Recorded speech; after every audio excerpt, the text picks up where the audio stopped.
Hey guys, welcome to a mechanical engineer YouTube channel. तो आज की इस वीडियो में बहुत ही इंपॉर्टेंट चीज के ऊपर हम लोग बात करने वाले हैं। तो सबसे पहले तो मैं आपको मैकेनिकल के ऊपर ये वीडियो है, तो सबसे पहले हम लोग क्या करते हैं, मैकेनिकल ब्रांच लगा देते हैं।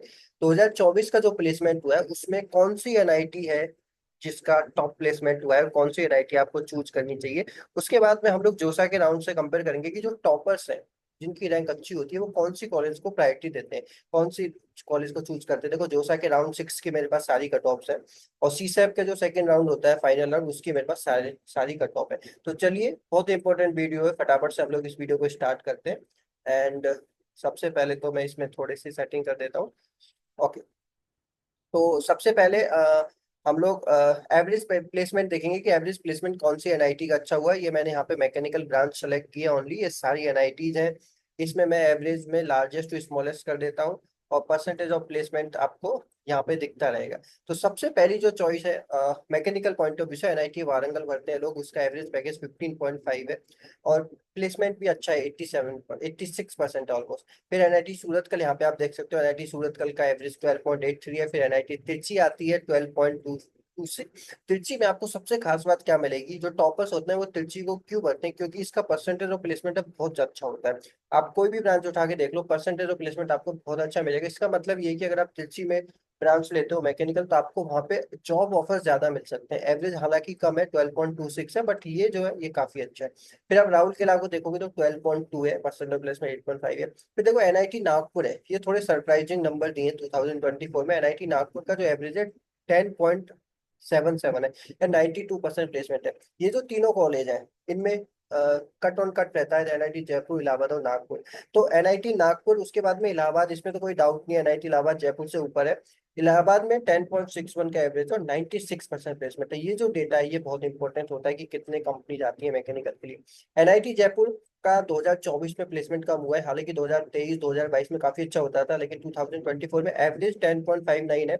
इसका एवरेज 11 के आसपास जाता था। एंड 83% प्लेसमेंट है, जो कि 90 के आसपास जाता था। तो एनआईटी नागपुर का 2024 का प्लेसमेंट अच्छा हुआ है। तो आप राहुल केला के बाद में इलाहाबाद भर सकते हो। फिर नागपुर और जयपुर में आप दोनों में से एक चूज कर सकते हैं, क्योंकि जयपुर का कैंपस अच्छा है, एनवायरमेंट अच्छा है, नए रैंकिंग अच्छी है, पेटेंट वगैरह अच्छे हैं, प्रोफेसर अच्छे हैं, तो वो इसमें अच्छी बात है। फिर एनआईटी आप रायपुर को देखोगे तो 9.9 का एवरेज है, 87% प्लेसमेंट है। एनआईटी दुर्गापुर का भी काफी अच्छा प्लेसमेंट है, 9.7 एवरेज है, 75% प्लेसमेंट है। फिर उसके बाद में आपका कैलीकट है, वो कैलीकट आपका क्या है, मैकेनिकल के पॉइंट ऑफ व्यू से इन अगर मैं एवरेज पैकेज दिखाऊं तो यहाँ पे बैठिए, क्योंकि इसका एवरेज है 9.67 और 88% इसमें प्लेसमेंट है। तो एवरेज की वजह से ये थोड़ी नीचे चली गई है। तो जयपुर और कैलीकट में बहुत स्टूडेंट कैलीकट को ऊपर भरते हैं, लेकिन प्लेसमेंट अगर पॉइंट ऑफ व्यू से बात करूँ तो जयपुर ऊपर है। इसके बाद हम लोग जोसा के राउंड में भी देखेंगे कि जोसा में मैकेनिकल के जो ब्रांच है उसमें टॉपर्स क्या चूज करते हैं, तो वो भी एक इंपॉर्टेंट है। फिर सिक्किम देख सकते हैं। सिक्किम का प्लेसमेंट से अच्छा आप एनआईटी सिलचर को दीजिए, क्योंकि देखिए सिक्किम का 2024 का प्लेसमेंट हालांकि अच्छा है। एनआईटी सिलचर का प्लेसमेंट आप देखोगे 9.45 है मैकेनिकल, लेकिन परसेंटेज प्लेसमेंट बहुत ही कम है। तो देखो, यहाँ पे सरप्राइजिंग नंबर दिख रहे हैं सिक्किम और सिलचर में 2024 के प्लेसमेंट में। ये जो डेटा है एकदम एक्यूरेट है, ऐसा नहीं कि इसमें मैंने कुछ ऊपर नीचे किया, बिल्कुल एकदम एक्यूरेट है। ये जो कलर मार्क किया है ना, ये ग्रीन कलर, इसका मतलब ये एक्यूरेट डेटा, ऑफिशियल डेटा है। एंड ये जो ब्लैक कलर है, इसका मतलब ये जो डेटा है वो थर्ड पार्टी के थ्रू लिया गया, जैसे कि कॉलेज दुनिया हो गया, कॉलेज प्रवेश हो गया, इस वजह से, क्योंकि ये डेटा एनआईटी रायपुर का अवेलेबल नहीं है इस वजह से।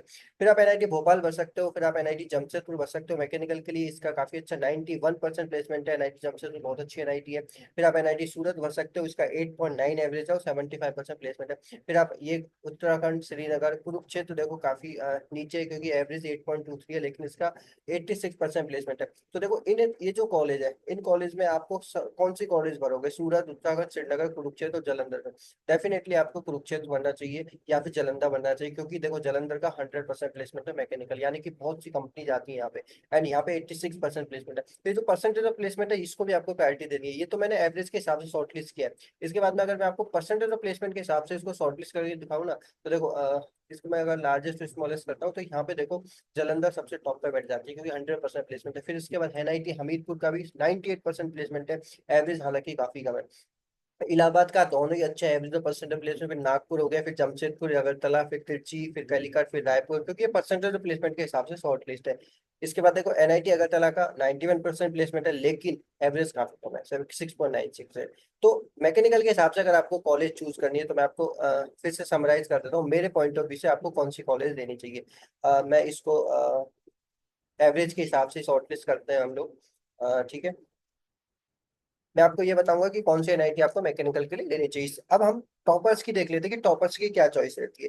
तो टॉपर्स लोग होते हैं, ये जोसा के लास्ट राउंड की कट ऑफ है, ये सी सेप के सेकंड राउंड की कट ऑफ है। तो सबसे पहले हम लोग सी सेप के सेकंड राउंड में जो मैकेनिकल जो ली गई थी, उसकी हम लोग देख लेते हैं कि टॉपर्स कौन सी रैंक पे लेते हैं। तो मैकेनिकल मैंने इसमें ओनली शॉर्ट लिस्ट की है। ओके, तो मैकेनिकल की अगर मैं पॉइंट ऑफ व्यू से बात करूँ, ठीक है, इसमें मैकेनिकल में 4 इयर्स का कोर्स मैंने लिया है। कोटा में मैंने ओपन ओपन कैटेगरी डाली है ओनली, ये सॉरी अदर स्टेट डाला है। इसमें मैंने ओपन, जो जनरल कैटेगरी के स्टूडेंट है वो कौन सी चॉइस लेते हैं, कौन से टॉपर्स हैं जो क्या कौन सी कॉलेज सबसे पहले बढ़ते हैं मैकेनिकल के लिए, और ये मैंने क्लोजिंग रैंक के हिसाब से मैंने लार्जेस्ट टू स्मॉलेस्ट कर दिया। सॉरी, मैं स्मॉलेस्ट टू लार्जेस्ट कर देता हूँ। यहाँ पे आपको रैंक भी दिख जाएगी कि इस रैंक पे अगर आप ओपन कैटेगरी के स्टूडेंट हो, अगर आप जेंडर न्यूट्रल हो, तो आपको ये कॉलेज मिल सकती है। देखो सबसे पहले एनआईटी सूरतकल भरी है मैकेनिकल के ब्रांच में, देखो एनआईटी सूरतकल भरी है। फिर उसके बाद में वारंगल को भरा है, फिर राउरकेला को भरा है, फिर कैलीकट को। जो हम लोग ये वाली जो लिस्ट में हम लोगों ने देखी थी हमारे प्लेसमेंट में, कैलीकट काफी नीचे थी। लेकिन जो टॉपर्स हैं, जो समय जो काउंसलिंग कराते हैं, वो कैलीकट को ऊपर बढ़ते हैं। 24,000 तक ये Calicut MNIT sorry NIT Calicut में मिल गई थी।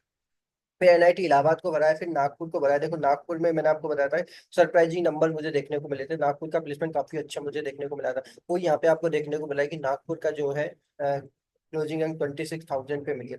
उसके बाद कुरुक्षेत्र को भरा है, 27,000 तक ये कॉलेज मिल गई है। फिर जमशेदपुर आया है, फिर उसके बाद में एनआईटी सूरत आई है, फिर दुर्गापुर, फिर भोपाल, फिर जालंधर, फिर आपकी सिलचर में मैकेनिकल, फिर गोवा को भी भरा है, गोवा 40,000 तक आपको मिल जाती है। फिर हमीरपुर को आप देख सकते हो, फिर रायपुर, फिर पटना, फिर यहाँ पे पुडुचेरी, फिर उत्तराखंड, फिर अगरतला, फिर आंध्र प्रदेश, श्रीनगर, मेघालय, मणिपुर और नागालैंड। इसमें कुछ कॉलेज बच चुकी हैं, जैसे एनआईटी जयपुर नहीं है, यानी कि एनआईटी जयपुर की जो सीट है वो ऑलरेडी फुल हो गई, तो वो आपको इसमें मिलेगी।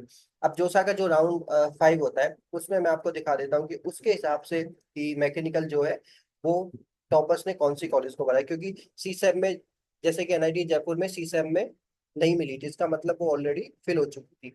तो अब हम लोग जोसा की काउंसलिंग की भी देख लेते हैं कि जोसा में क्या आपको दिखाई देता है। तो यहाँ पे मैंने मैकेनिकल सेलेक्ट किया है। और अदर स्टेट के लिए मैंने बात कर रहा हूँ ओपन कैटेगरी, जनरल न्यूट्रल, और ये क्लोजिंग है।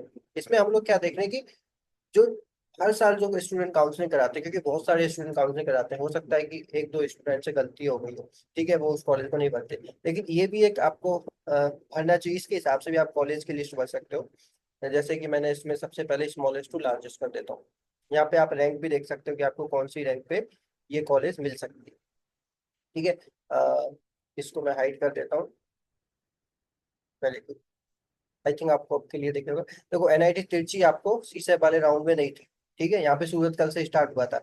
लेकिन एनआईटी तिरची टॉप मैकेनिकल के लिए टॉप मोस्ट है, सूरत कल से अच्छी नो डाउट, क्योंकि तिरची ऑलरेडी फिल हो चुकी थी। तो देखो यहाँ पे एनआईटी तिरची 9,000 पे क्लोज हो गई थी, 9,000 रैंक पे। इसके बाद में आपको एनआईटी तिरची नहीं मिलेगी। एनआईटी सूरतकल की बात करें, फिर सेकंड पे एनआईटी सूरत बनी है, फिर वारंगल, फिर राउरकेला, फिर कुरुक्षेत्र, फिर इलाहाबाद, फिर जयपुर। तो यहाँ पे आप देखो इन तीनों कॉलेज में आपको क्या डिफरेंस मिल रहा है कि एक कोई स्टूडेंट है जिसने एनआईटी कुरुक्षेत्र को ऊपर भरा 18,000 पे, उसने एनआईटी कुरुक्षेत्र लिया, एनआईटी जयपुर नहीं लिया। एनआईटी जयपुर 20,000 पे लिए। जबकि अगर हम एनआईटी कुरुक्षेत्र और एनआईटी जयपुर का प्लेसमेंट कंपैरिजन करें, एनआईटी जयपुर का एवरेज 10.59 और एनआईटी कुरुक्षेत्र का एवरेज है 8.23। तो इससे मेरे हिसाब से ब्लंडर हो गया, क्योंकि नो डाउट जो भी स्टूडेंट होगा एनआईटी जयपुर को लेगा कंपेयर टू एनआईटी कुरुक्षेत्र। लेकिन ये लिस्ट बता रही है एनआईटी कुरुक्षेत्र ऊपर ली गई है। फिर इलाहाबाद को देखो 9, इलाहाबाद, ठीक है, इलाहाबाद तो जयपुर से ऊपर है, तो इलाहाबाद ही ली है। उसके बाद में कैलीकट, तो इलाहाबाद, जयपुर, कैलीकट, ये ठीक है। उसके बाद में दिल्ली को लिया गया है 22,000 पे। अगर मैं दिल्ली का आपको पैकेज बताऊं कि दिल्ली का कितना है, तो दिल्ली आई थिंक इस लिस्ट में अवेलेबल नहीं है, बट एनआईटी दिल्ली को भी मैकेनिकल लिया गया है 22,000 पे।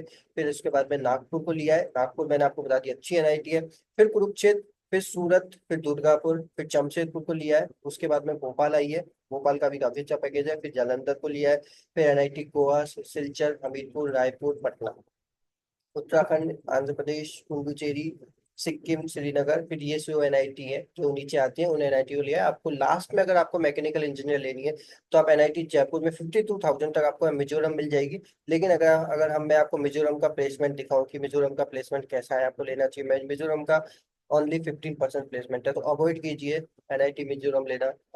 आपको नहीं लेनी चाहिए जिन कॉलेज का 15% प्लेसमेंट है, उसमें आपका प्लेसमेंट होगा भी नहीं। जैसे कि 47% भी प्लेसमेंट है, ये एनआईटी सिलचर में है। हालांकि एनआईटी श्रीनगर में, तो इस कॉलेज को भी आप मैकेनिकल में अवॉइड कीजिए, इससे अच्छा आप और दूसरी कॉलेज को डेफिनेटली ले सकते हैं।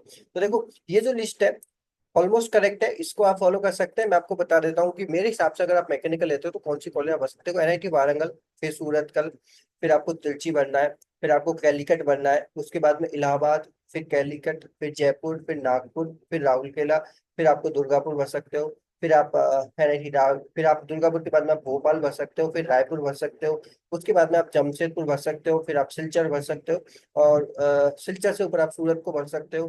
फिर आपकी ये कॉलेज आ जाती है कुरुक्षेत्र, जालंधर, पुडुचेरी, ये वाली कॉलेज आप भर सकते हो। तो इस लिस्ट को आप बेस मान के भी भर सकते हो। एवरेज के हिसाब से मैंने ये वाली लिस्ट है ये शॉर्ट लिस्ट करके आपको दिखाई है। तो जो लोग मैकेनिकल के बारे में क्वेश्चन पूछ रहे थे कि मैकेनिकल कौन सी कॉलेज में लेनी चाहिए, आई होप आप सभी को क्लियर हो गया होगा। डायरेक्टली मैं आपको 1 2 3 4 5 तो नहीं बताऊंगा, लेकिन ये लिस्ट को आप आधार बना के बेस बना के अपनी जोसा की काउंसलिंग करा सकते हैं। Thank you so much. आपको कोई डाउट है तो आप मुझे कमेंट करके पूछ सकते हैं।